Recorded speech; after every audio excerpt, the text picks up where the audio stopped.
Every year on 27th October, two nations tell two very different stories about the same day. In Islamabad, Pakistan's Ministry of Foreign Affairs mourns what it calls the Black Day, pretending that Indian troops occupied Kashmir.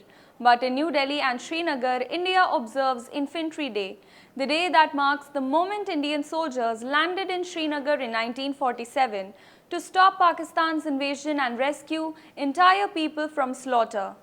78 years later, the record is unshakable and undeniable. Pakistan was the aggressor and India was the defender. What happened that week in October 1947 decided not just the fate of a princely state but the moral compass of an entire region. On 22nd October 1947, thousands of tribal lashkars armed and guided by Pakistan's military stormed across the Muzaffarabad-Baramulla axis. They torched homes, looted shops and massacred civilians, including patients and nuns at Baramulla's mission hospital. The horror was unimaginable. It was not a spontaneous uprising but a planned invasion orchestrated from Rawalpindi to capture Kashmir by force before India could respond. Desperate to save his people, Maharaja Hari Singh signed the Instrument of Accession on 26 October, formally joining India. The next day, Governor-General Lord Mountbatten accepted the accession, making Jammu and Kashmir an integral part of India.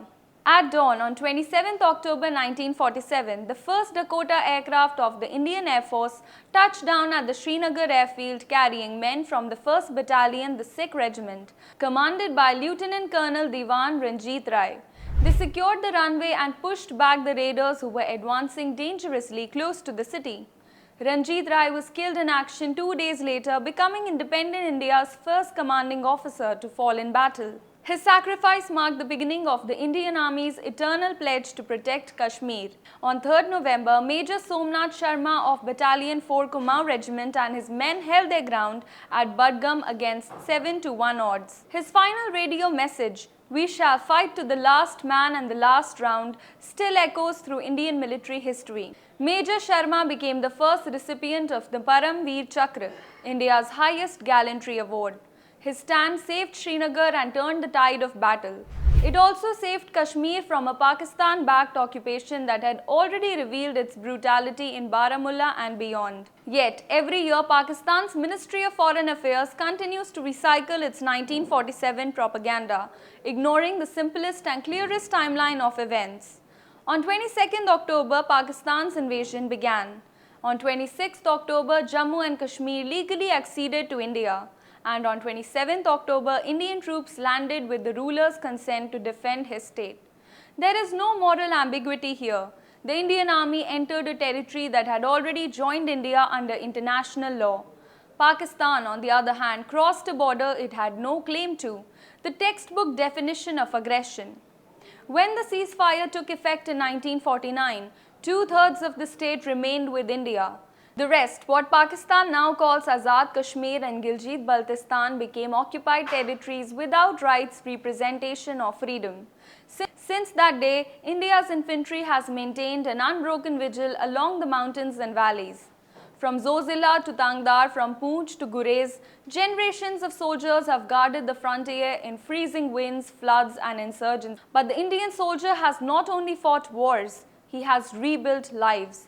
Over the decades, the infantry has been the first responder during natural disasters, rescuing over 90,000 people during the 2014 floods in Kashmir, running schools and clinics under Operation Sadbhavna, and keeping roads and bridges open through snowstorms and landslides. For many Kashmiris, the olive green uniform has meant not occupation, but the arrival of help, warmth and protection.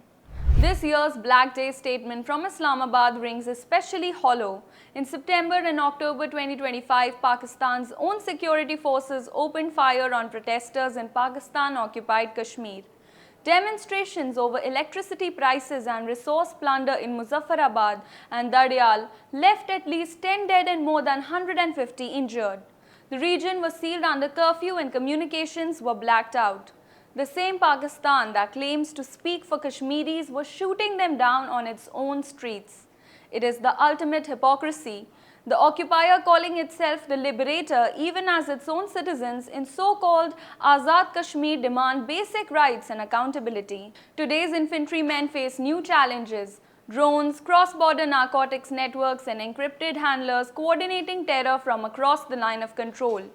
Yet their creed remains unchanged: protect without provocation and respond without hesitation. During Operation Sindoor earlier this year, launched after the Pahalgam terror attack, infantry units once again spearheaded India's precision counter-terror operations along the line of control. The legacy of 1947 continues in every patrol that defends India's sovereignty on the world's most volatile frontier. Each soldier who stands guard in the icy heights of Kupwara or the forests of Pulwama carries forward the same promise made by those who landed at Srinagar in 1947 to defend every inch of Indian soil and every life under its flag. In Kashmir's villages, soldiers still share tea with families during Eid or Diwali, distribute notebooks to school children and clear snow so ambulances can pass. These quiet acts of service rarely trend on social media, but they sustain trust and humanity in one of the most sensitive regions of the world.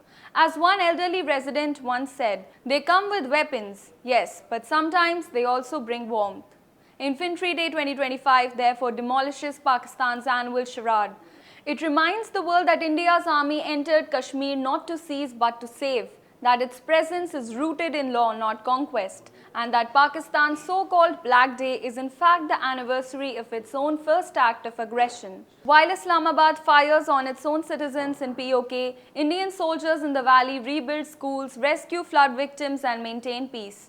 If any day deserves the label of shame, it is 22nd October 1947, the day Pakistan sent armed raiders to loot, murder and burn. 27th October, by contrast, is India's day of deliverance, the day the tricolour first flew over a free Srinagar. 78 years later, that same spirit endures.